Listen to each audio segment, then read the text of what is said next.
السلام عليكم حبايبي، ازيكم عاملين ايه؟ يا رب تكونوا بخير. معاكم ياسمين نظم من قناه جوري لتعليم الكروشيه. هنشتغل النهارده شنطه مع بعض تنفع للدروس وتنفع للجامعات.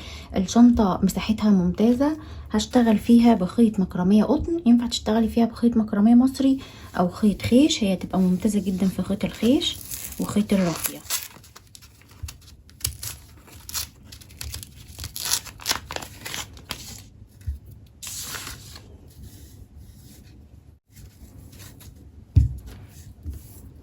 سمك الخيط ده 1.5 ملي، خيط رفيع. هشتغل بإبرة 3.5 مليمتر. ينفع تشتغلي بإبرة 4 وبإبرة 3. يلا نبدأ على طريقة العمل. بس قبل ما نبتدي، ياريت لو أول مرة بتشوفيني ياريت تشتركي عندي في القناة وتفعلي الجرس وتسيبي لي كومنت تقولي لي رأيك ايه في الشنطة، وبتشاهديني من أي بلد. يلا بينا لطريقة العمل. الخامات المستخدمة في الفيديو متاحة للبيع في البيج الخاصة بالقناة. هسيب لكم لينك البيج في صندوق الوصف، وهسيب لكم رقم الواتساب للتواصل معايا لعمل الأوردرات. هعمل في البداية عقدة وهرتفع 36 سلسلة.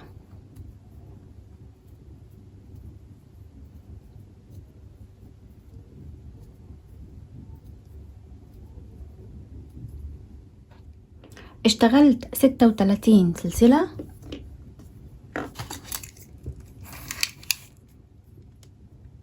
الطول بتاعهم 18 سنتي.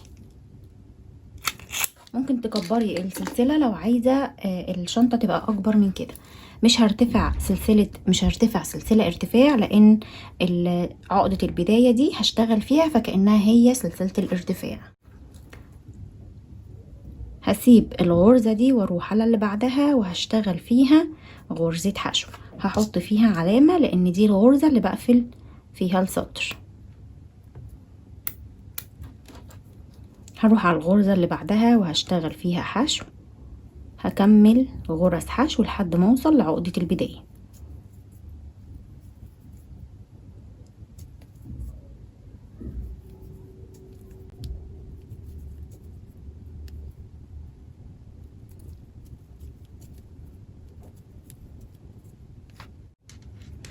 كده اشتغلت 35 غرزة حشو. الغرزة 36 اللي هي عقدة البداية هوسعها بالشكل ده كده، وهشتغل فيها 3 غرز حشو. 1 2 3. كده عقدة البداية اشتغلت فيها 3 غرز حشو. هقفلها وهاخد الخيط ده معايا تحت الشغل وهشتغل 35 غرزة حشو على الاتجاه التاني.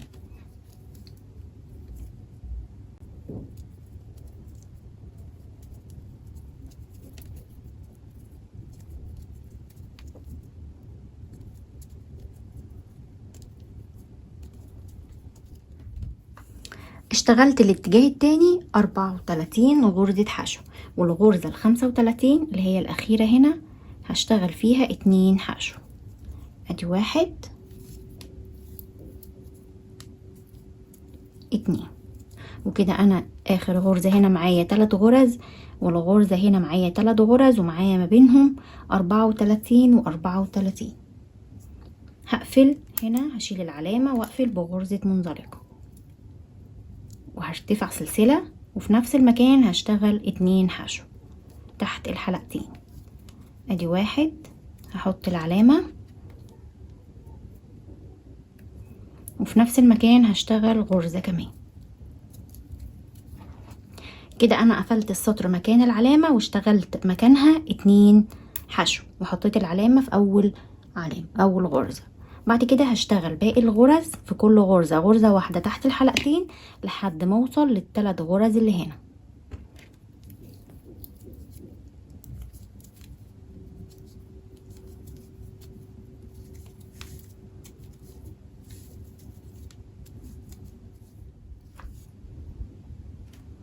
خلصت في كل غرزة واحدة لحد ما وصلت لل3 غرز اللي هنا اهو. 1 2 3. في كل غرزة من ال3 غرز دول هشتغل فيها 2 حشو، يعني ال3 غرز دول هيبقوا معايا 6 غرز. ادي اول غرزة هشتغل فيها 2، وتاني غرزة 2،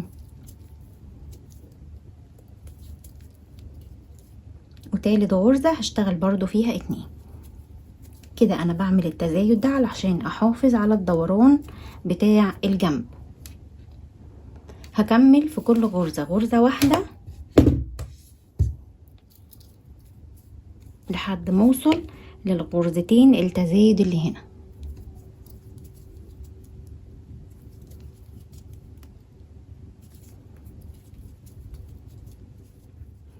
كده خلاص انا خلصت غرز الحشو لحد ما وصلت لاخر غرزتين.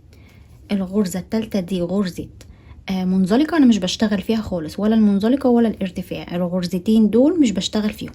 هنا في غرزتين التزايد اهم، دولت انا دول اللي بشتغل فيهم تزايد. بشتغل في كل غرزة 2. 1 2، والتانية برضو هشتغل فيها 2.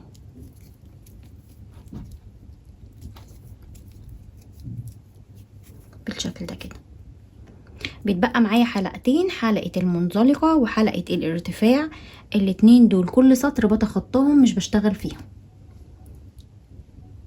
هشيل العلامة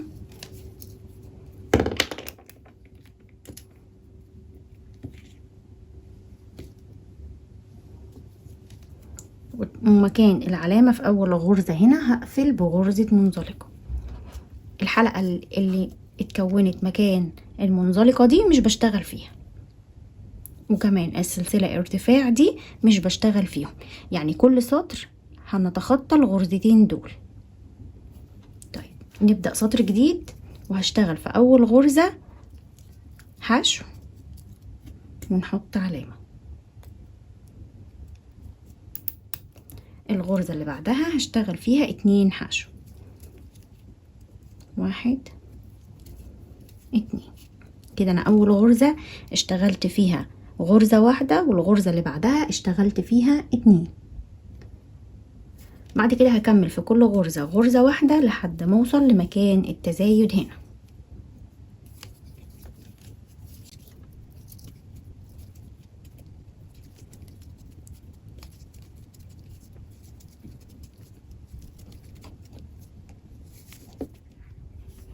كده خلاص انا خلصت لحد ما وصلت للغرزتين. اول غرزتين معايا تزايد، هشتغل في اول غرزة 2 حشو.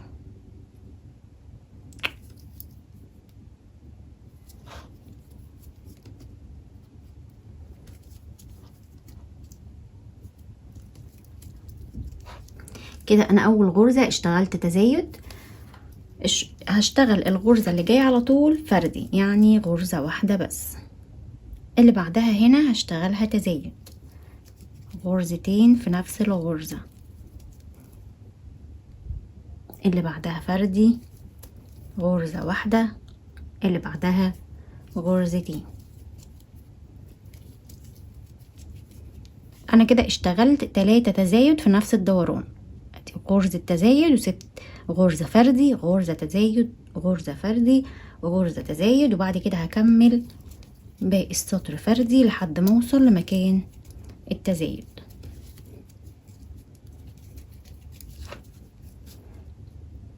هكمل لحد ما اوصل لاول غرزة تزايد معايا هنا.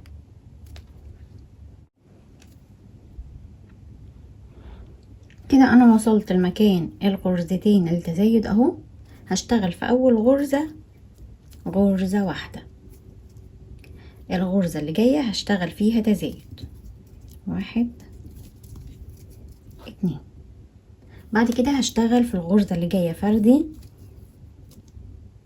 واللي بعديها تزايد.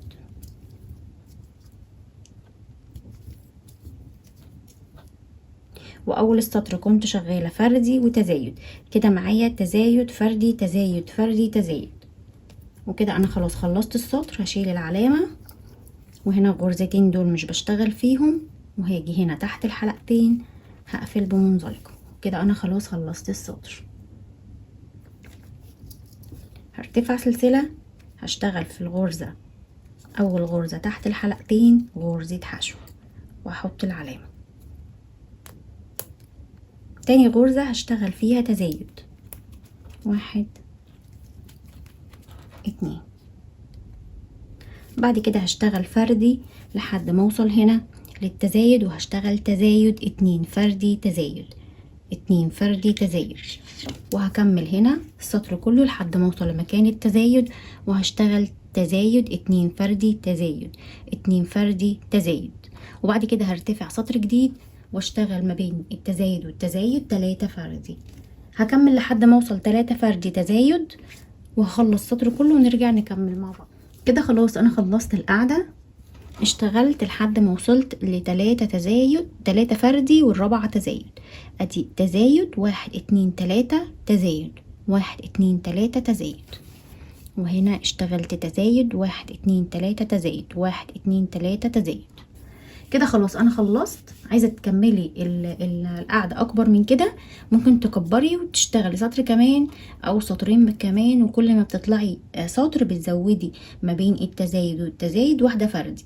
يعني انا اشتغلت لحد ما وصلت 3 فردي، السطر اللي بعده بتشتغلي 4 فردي ما بين كل تزايد، اللي بعده بتشتغلي 5 فردي ما بين كل تزايد، عشان الدايره القاعده تطلع معاكي مظبوطه.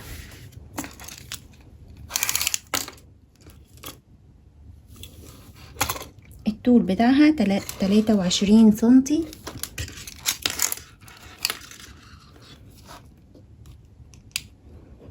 والعرض بتاعها 6 سنتي. هبدأ دلوقتي اشتغل جسم الشنطة.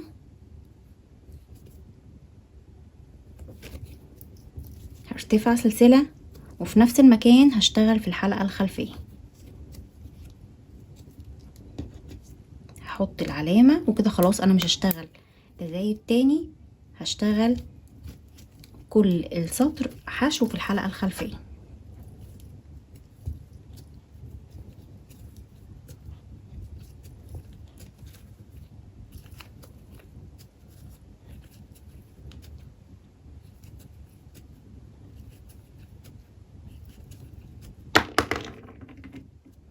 هكمل السطر كله حشو في الحلقة الخلفية لحد ما اوصل هنا للعلامة. خلصت السطر كله غرزة حشو في الحلقة الخلفية.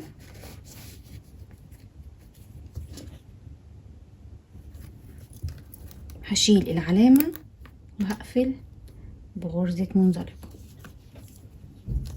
هرتفع سلسلة وفي نفس المكان هشتغل في الحلقة الخلفية غرزة حشو وهحط العلامة. نفس السطر اللي فات ده هشتغله تاني، يعني في كل غرزة هشتغل في الحلقة الخلفية.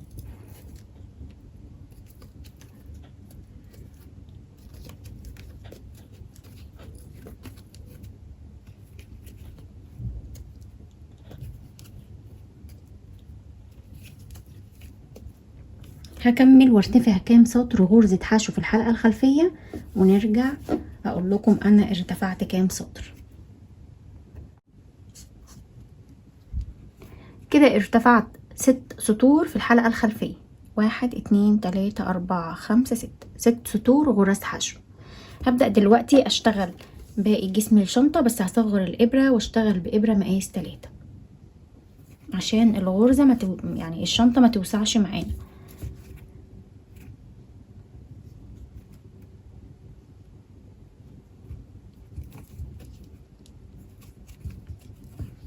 هرتفع 3 سلاسل 1 2 3 وفي نفس المكان هشتغل عمود بلف كده كأنهم 2 عمود بلف.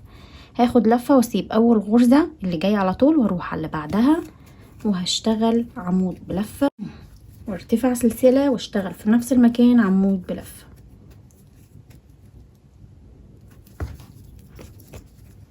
هاخد لفة واسيب حلقة واللي بعديها هشتغل فيها تحت الحلقتين عمود بلفة وارتفع سلسلة وفي نفس المكان هشتغل عمود بلفة.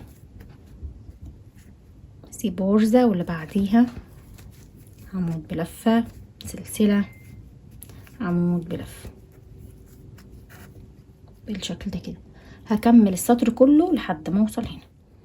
كده خلاص انا خلصت السطر كله. لازم تصغري الابره لانها بصي وسعت شويه، فلو اشتغلتي بابره بنفس مقاس الابره هتوسع معاكي اكتر. هاجي هنا ما بين الاتنين السلاسل والعمود وهدخل واشتغل غرزة منزلقة. هرتفع سلسلة 2 3 وما بين الاتنين السلاسل والعمود هشتغل عمود بلف بالشكل ده كده، كأني اشتغلت 2 عمود بلف. بعد كده هروح على غرزة الفي اللي بعدها وادخل في النص كده اشتغل عمود بلفة، وهرتفع سلسلة وفي نفس المكان هشتغل عمود بلفة. هاخد لفة واروح هنا في حرف الفي وهشتغل عمود بلفة وارتفاع سلسلة وفي نفس المكان عمود بلفة.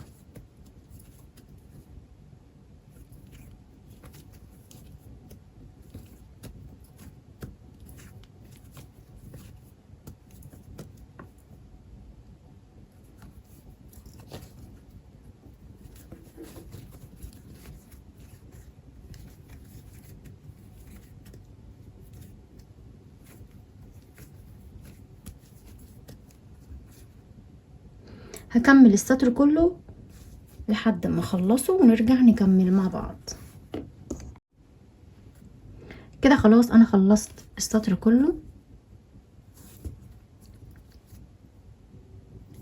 هقفل هنا ما بين السلاسل والعمود بلفة، هدخل كده واقفل بغرزة منزلقة، هرتفع سلسلة 2 3 وده هعتبره عمود بلفة، وفي نفس المكان هنا هشتغل عمود بلفة. بعد كده هروح على نفس السطر اللي فات اللي انا اشتغلته هكرره تاني، هدخل في حرف الفي وهشتغل عمود بلفة وارتفاع سلسلة وفي نفس المكان عمود بلفة.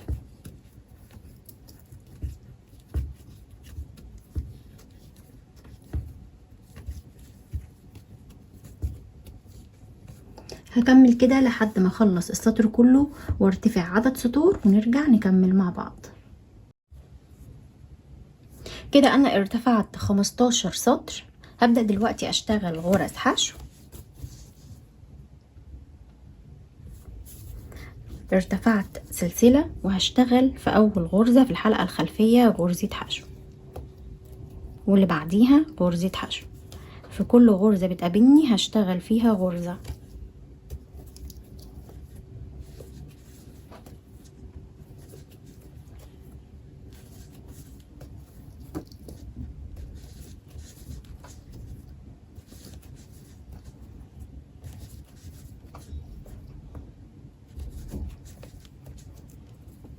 هكمل كده لحد ما اخلص السطر كله.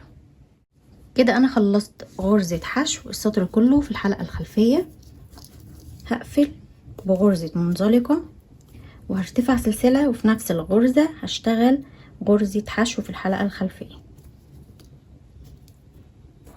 وهكمل برضو السطر كله بحشو في الحلقة الخلفية.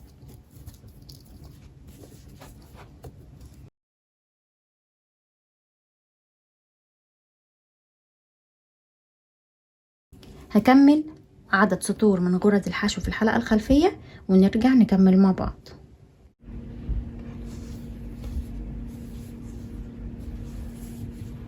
ارتفعت سطر 2 3 4 5 6، ارتفعت 6 سطور في الحلقة الخلفية غرزة حشو في الحلقة الخلفية. هبدأ دلوقتي اقفل القطعة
هبدأ دلوقتي اعمل اليد. ممكن تركبي لها يد معدن عادي، بس انا هشتغل على حلقات مربعة بالشكل ده.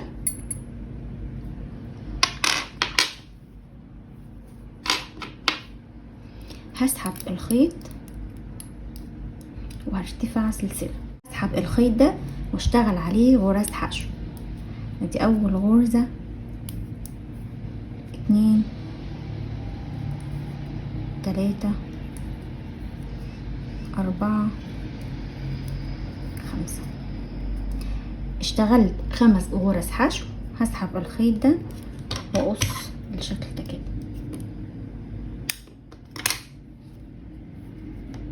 هرتفع سلسلة واشتغل تحت الحلقتين 5 غرز حشو. فوق كل حلقة حلقة، 2 3 4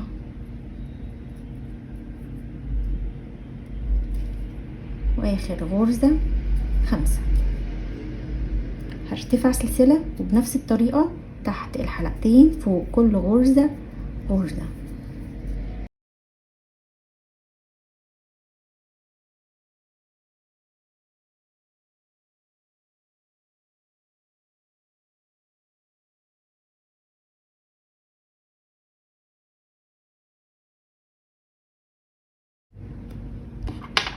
كده خلاص انا اشتغلت يد. هقول لكم اشتغلت يد ارتفاع قد ايه.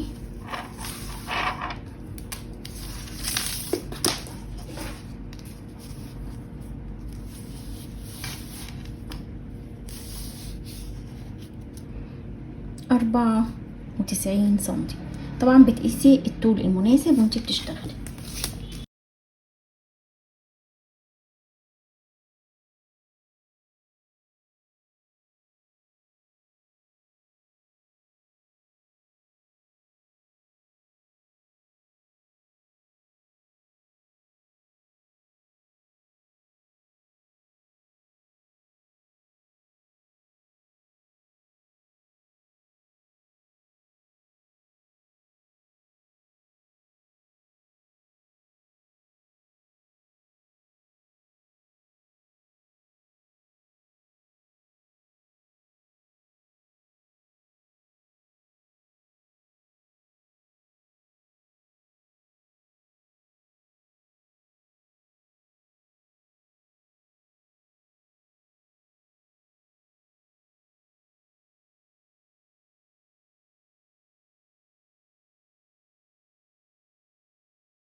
الطول بتاعها 22 سنتي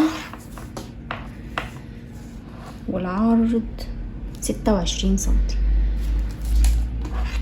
اخدت معايا 350 جرام خيط مكرمية قطن. ينفع تنفذيها بخيط مكرمية مصري او خيط سلسلة، ان شاء الله تنفذوها بكل سهولة وتعجبكم. لو عجبك الفيديو ما تنسيش تحطي لايك للفيديو واشتركي في القناة وفعلي الجرس وسيبي لي كومنت قولي لي رايك ايه في الشنطة وبتساعديني من اي بلد. انتظروني ان شاء الله في فيديو جديد، والسلام عليكم ورحمة الله.